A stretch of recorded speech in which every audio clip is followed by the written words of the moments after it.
What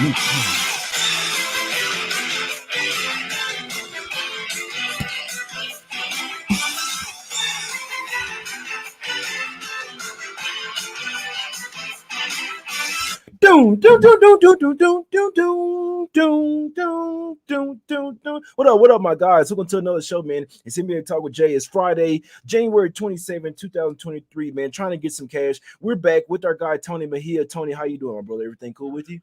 We're in a good mood today. I went to my daughter's, multiple daughters' honor roll ceremony this morning, so that's always uplifting. Straight A students, so that's good. Last night was great in the NBA, 5-0. Hit a couple of player props, and then the over in Knicks Celtics, and then I ate up the Clippers Spurs first half and full game. So gotta love those games. And then my max play in college basketball hit, even though it was probably one of the more frustrating watches you'll ever see. Washington playing Arizona State.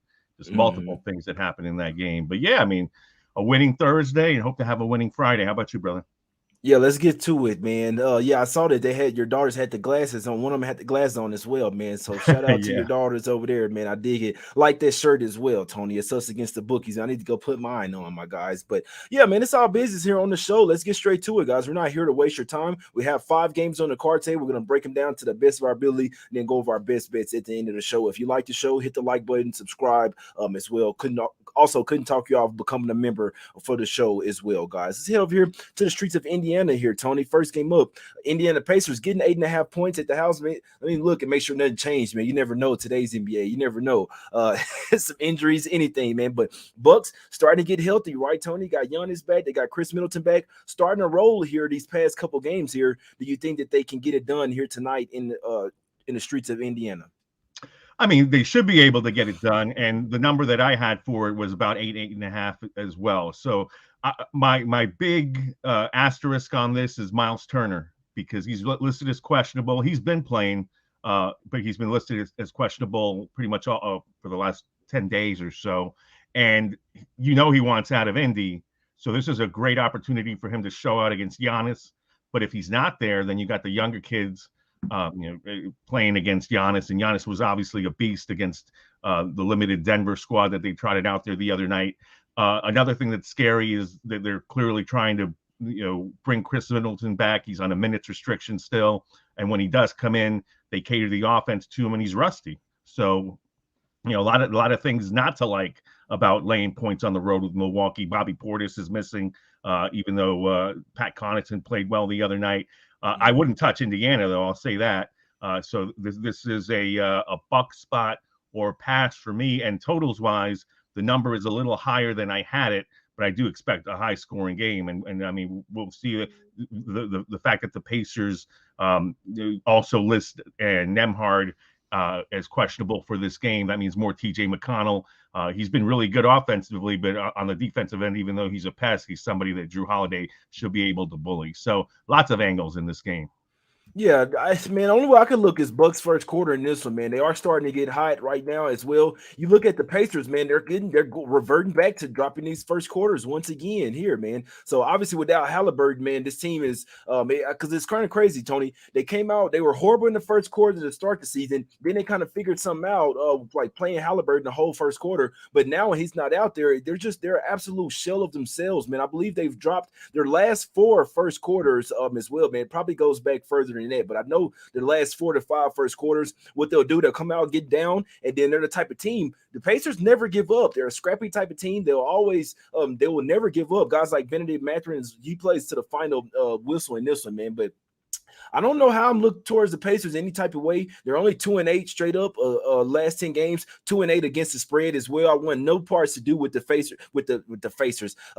Pacers unless I'm fading them in the first quarter. Now, the last time they did win the first quarter was versus the Milwaukee Bucks. That's when they didn't have Giannis, Middleton. They sat a bunch of guys in that game. And guess what? The Pacers came out hot first quarter, first half, but they still end up losing the full game, 119-132. If you bet that game, or if you had Pacers plus 10.5, plus 11, I'm sure you know what I'm talking about, man, because you got a great number, but it didn't matter. That's today's NBA, right? But Bucks first quarter is the only thing that I could look at in this game. Their offense is starting to get hot, and they kind of have like early on revenge from the Pacers as well, how they got smacked up at the house in that way, man. So I expect the Bucks to come out here and cash the first quarter minus a 2.5. That would be my top look in this game here, Tony.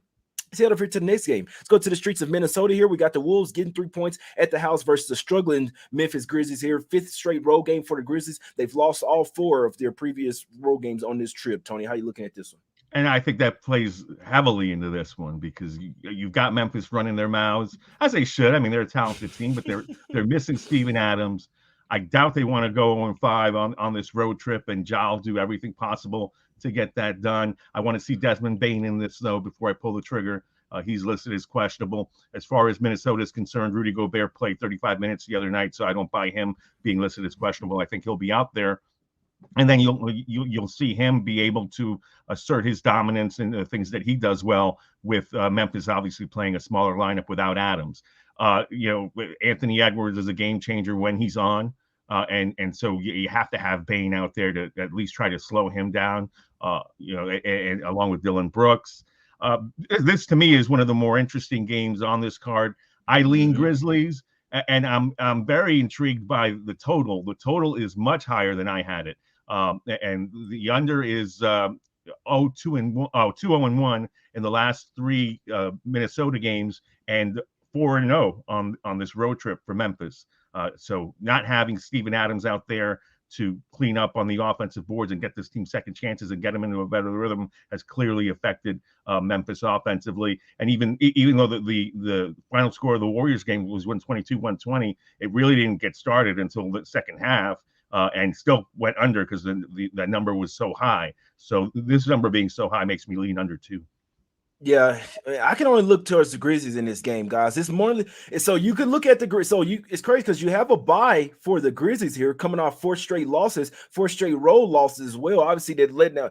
I mean, you could have a letdown after the Warriors game because they should have won that game, and then basically, but it was a tight game, playoff type game. But I guarantee you, Ja Morant and the boys like, all right, man, enough of these losses. And this is a big game versus another Western Conference opponent as well. I know that the Wolves got kicked out of the playoffs last year versus the Grizzlies, guys, but they did get a chance to get their revenge already. I believe they faced off twice already this year. Yeah, so Grizzlies beat them first meeting in Memphis November 11th, 114-103. Then the second meeting November 30th, the Timberwolves finally get some revenge, 109-101 in this one, man. It's just this with this particular spot, I don't like the spot for the Wolves. They're coming off a revenge spot versus the Pelicans. Now, could they keep the hot play going? They very well could be, but I'm only looking towards the Grizzlies in this game.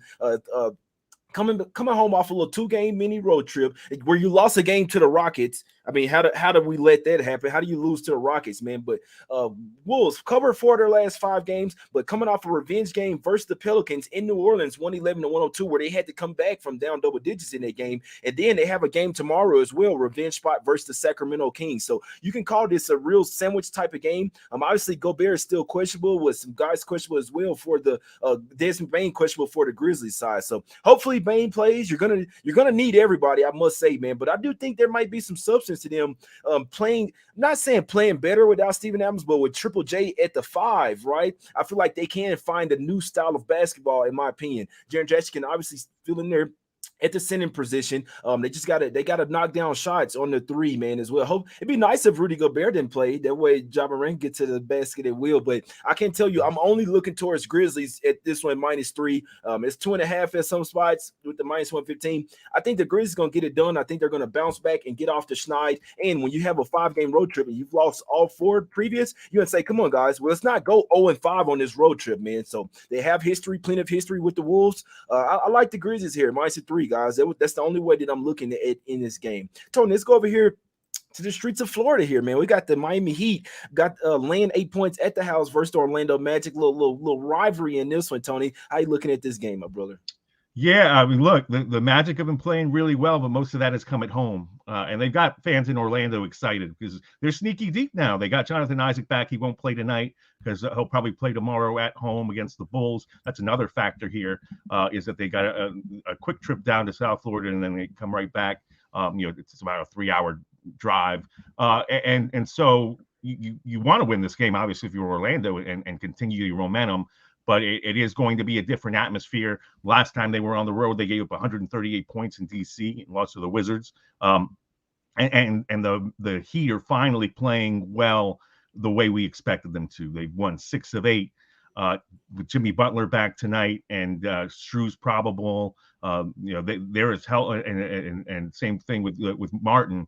They're as healthy as they've been in weeks. They finally got it together and they're playing the way they want to play. Comeback win against the Celtics 98-95 the other night. Well, beat the Pelicans 196 before that. So unders in three straight games and 5 of the last 7. That being said, I think I lean total here, and I like the over because I think this is a game where the Magic are moving the ball so well. Wagner's so unselfish. Banchero, really asserts himself, but he's not over dominant with the ball. They've got Markelle Fultz back. He's a willing passer. Cole Anthony is the only one that scares me because he's so off with his shot and he's leading that second unit. But I think this is a higher scoring game than expected.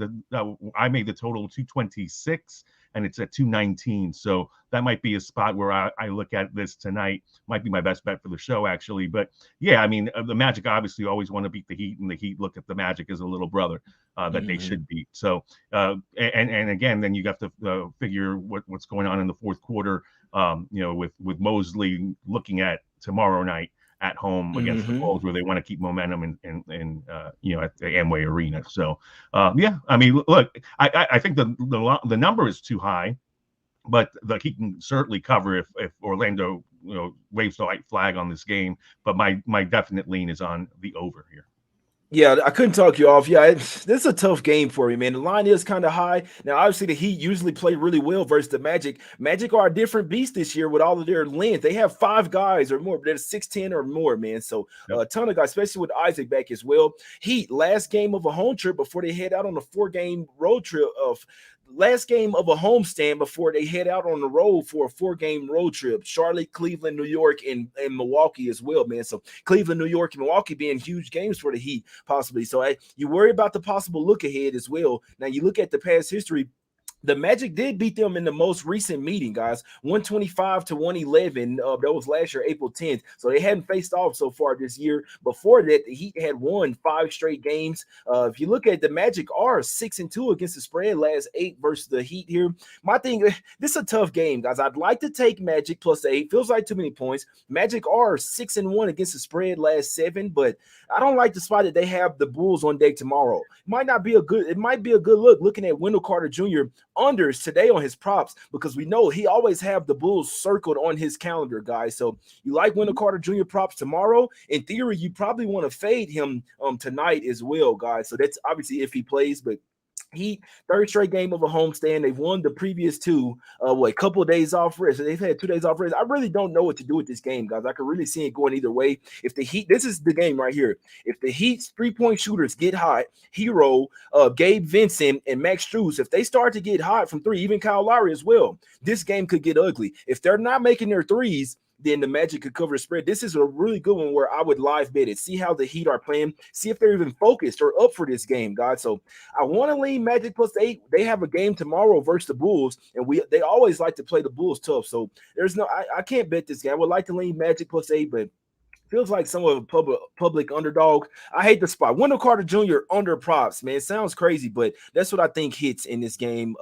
This is a tough game for you, I must say, man. I'd live bet this one, man. Watch it, see how it's playing out. Live bet it, my guys. Next game up. Let's go to the streets of Oklahoma here. We got OKC land a point here at the house versus the Cavs. Bit of a head scratcher for me, I must say, man. I know the Cavs have been playing the best on the road. They're only 10-15 on the road, 9-14-2 against the spread, but not a regular back-to-back, Tony, after they came out there and smoked the Rockets yesterday. I'm talking about trifecta style. No surprise whatsoever, man. So what do you think? Can the Cavs back up that success, or do the Thunder get back on the winning track here, Tony? Well, we know what the Bucks think. The Bucks think this is an OKC spot because they're basically saying, okay, take the point with Cleveland, please. And no injury report. That this is the one team that has not submitted an injury report yet, because they don't have to, having played last night. And obviously that's very important because Donovan Mitchell missed last night's game. They didn't miss him, as you know.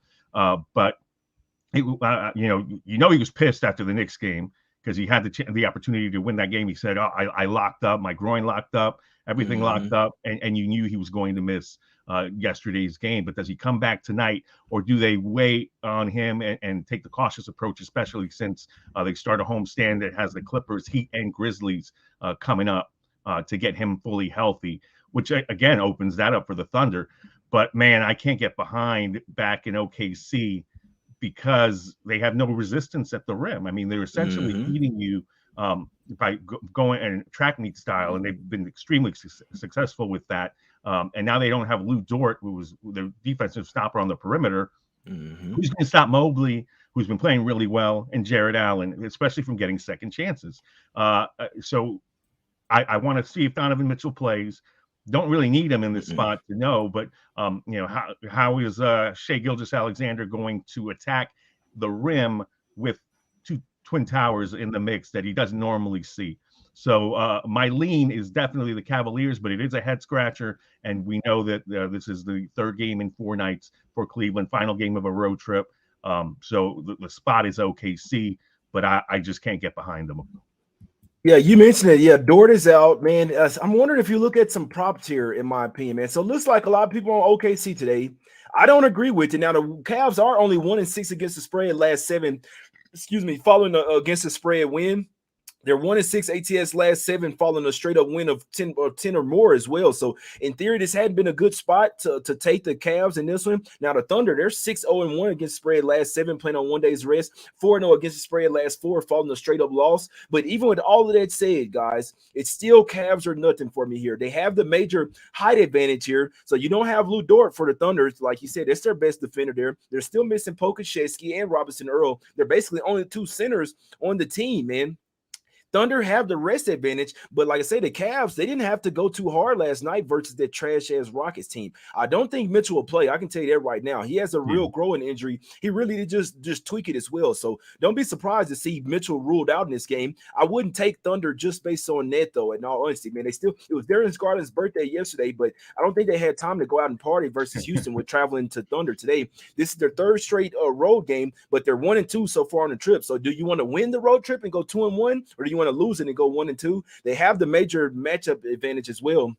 Do have the Clippers on deck, Clippers, Miami, and Grizzlies. So you could say the Cavs have some huge games on deck, but maybe look at Mobley rebounds over 8.5 in this one. We know that if him or Allen plays, they're going to absolutely own the boards in this game, and they're going to own the paint. So I'd lean Cavs plus the 1. Not strong enough for me to bet it, but I think a better bet, you don't even care who plays. Go with Mobley or Allen rebounds in this one, guys. They might have 15 rebounds apiece in this one, but Mobley at 8.5, I think that's a little bit better because I feel like Allen, his might be at 11.5, 12.5. Obviously, you got to see if either one of these fuckers play, right? But I think the Cavs, they're too hungry of a team for them to start resting guys and start looking ahead, in my opinion, man. I could only look towards the Cavs here. And personally, I think the Thunder have been playing way too high, man. They're a great team. Don't get it twisted. SGA is a great team, but I mean, come on now, man.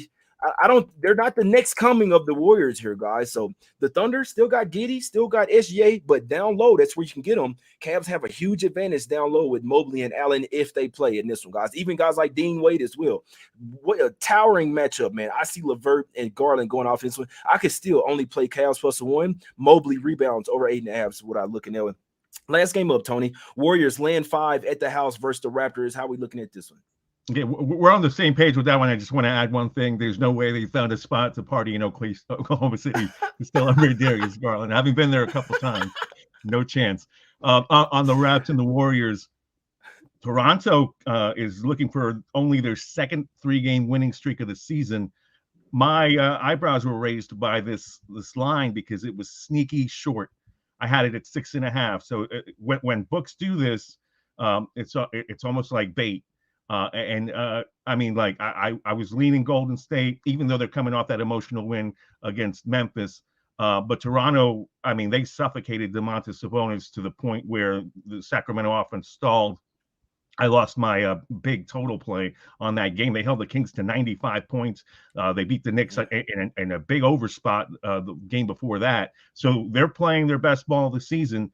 And it's interesting that they're playing the best ball of the season now, considering the trade deadline's coming up and people are chirping about OG Anunoby being on the block. and then breaking up that team. So maybe this is their last stand. For Golden State, Andrew Wiggins should play, even though he's listed as questionable. This game is against Toronto. That's his hometown. He's not going to miss this game. So the Warriors should be at full strength. Friday night in San Francisco. I mean, it's hard to go against them, but again, the line is just too sneaky for me. But I would lean Golden State, and I would say that this is. I'll save my best bet for the show because it will end up being on this game. Got you. Yeah, man. The Raptors are starting to play a lot better. They're 3-0 against the spread, last three, and won 2 straight. No one thought they can get it done versus the Kings, but they go out there and smack them by 18, man. This is a game that you look at props, in my opinion, man. So let's see. Van Fleet hadn't really been playing that well. He might be about to get traded. Gary Trent started to play a little bit better, man. Scotty Barnes, he's been getting some assists as well, man. Maybe look at Scotty assists. Well, he got 10 last game versus the Kings in Elway, man. Let me see real quick what he got versus New York. Maybe Scotty, somebody you want to look at like this. We know the Raptors aren't trading Scotty Barnes, so he's going to be there, right? 6 assists. Let me just see real quick, guys. I got to see what, because Scotty, the ball has been in Scotty's hands for a little bit, man. Y'all tell me in the chat, man, what's Scotty Barnes assist at, guys? That's what I'm looking at. That's what I'm looking at here, guys. If y'all can look up what's assist just real quick. So Scotty Barnes assist is at 4.5, but damn, that's why I don't play. That's why I don't play props, Tony. They got it over 4.5 at -169. Who the hell is playing? Who the hell is like? Yeah, I can't stand it. So it's a good look right there. I think this is a Scotty Barnes type of game, and maybe assist over. But I want to take Raptors here. Warriors have shown some vulnerabilities, right? This is 3rd straight home game. Oh, they head out on a road trip after this. Let's see how many games. So a little 3-game road trip after this. I don't like Steph getting mad at Poole throwing this. I don't like this game, guys. I'll be honest. I want to lean Raptors. They seem to be catching another wind here. Do we want to fade the Warriors at home on a Friday night? Probably not. So I like Scotty. PRA is going up. No, that's face right there. Yes. So it could be a Scotty type of game. He says Scotty averages 4.9 assists a game. I like it, man. Maybe try to sell it to over 5.5. I like Scotty Barnes in this one, man. But I want to take Raptors. They're going to bring the defense in this one, Tony. So I could definitely see this being a defensive type of game, but nothing for me on this one. It's a type of game that I watch, or maybe live bet, right? If the Warriors get down, maybe you get them at plus money or something. Maybe if the Warriors get up by 6 or 7 points, maybe you can come back in on the Raptors at plus double digits or something like that. So that's how I see it. I do think it'll be a closer game than most people think, but I wouldn't be surprised if the Warriors came out, tried to build a lead, then the Raptors continue with their scrappy play, chip away. But the way the Raptors offense play, if the Warriors knocking down threes, it's going to be a long night for the Raptors because they just don't have really a ton of offense to keep up with them. But Tony, let's go over here to the free pick segment, talk about our best bets, let the people know what you got going over at Wager Talk, and then give us your best bet for the day, my brother. Yeah, I'll have an NBA package up tonight, try to build off the 5-0. I'm on a 7-2 run in college basketball. So it's a humongous weekend in college hoops. The 2 best conferences are staging a challenge, SEC and the Big 12. So I'll be spending the next 8 hours looking at that and have to make decisions on some stuff tonight on the smaller conferences. And speaking of conferences, we got conference championships in the NFL, and I'll make final decisions on that. And it's going to be a winning weekend, man. We've been hot in January. Hope to keep it going. You mentioned something I really liked in that final breath in Toronto and Golden State's breakdown. Okay. I think this game's going to go under.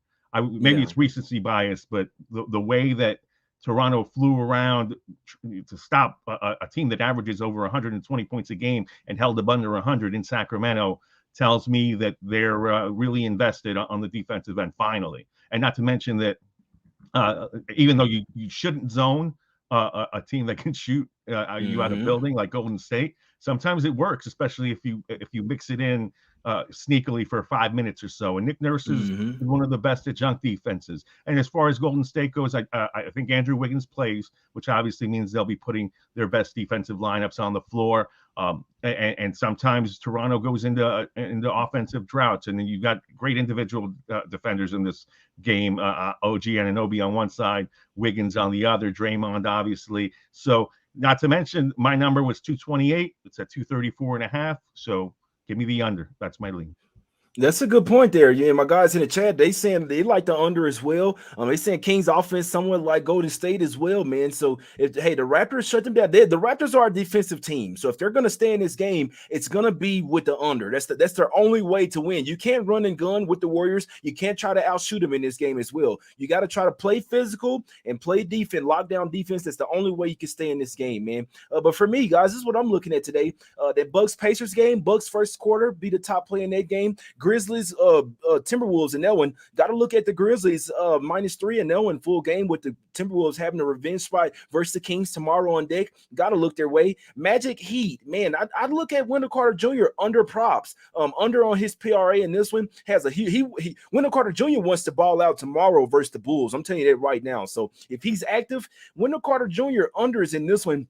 I don't see him going crazy. He might even tell the coach, you know what? I'm going to play a little bit less minutes tonight. I want to play 40 tomorrow versus the Bulls, my guy. So Wendell Carter Jr. under props in that one. I'll be looking. Cavs versus Thunder, man. I still lean Cavs. I can only look Cavs plus the one in that one. And Evan Mobley over 8.5 rebounds would be my looks in that game. And then this Raptors and Warriors game. Scotty Barnes, his assist is a little high, man. Because you kind of have to take the over 5.5 at plus money, but I do think Scotty gets there, man. He's facilitating the ball right now, and the Raptors, they're gonna have to go there. You can't just keep the ball in Van Fleet's hands all night. They're gonna, and they don't really have a backup point guard. So the way I'm looking at it, Scotty Barnes is the backup point guard. I'd be looking at over his assists. I know the 4.5 is juiced, the 5.5. Some Scotty in there. I want to take Raptors, guys, but I am staying off that side. But be looking at Scotty in there one, guys, man. But that's the show, man. We broke down every single game. We gave you our looks on the game as well, man. Free picks every single day, guys. I will be going live. So I'll be going live later today with the members only show, but I'll be live in the morning as well, guys. So there's a pick that I want to give out early for tomorrow, but don't worry, that same show will be public in the morning, guys. So whether you want to become a member, that's cool. You can click the link in the description. It's only $3.99 a month. But if you want to just wait for the rest of the shows, I couldn't talk you off as well. Hit the notifications bell. That way you get notified every single time we go live, man. Hit the like button if you like the show as well, guys. We out. Let's get this cash. It's Money Making Friday, guys. We out. It's fucking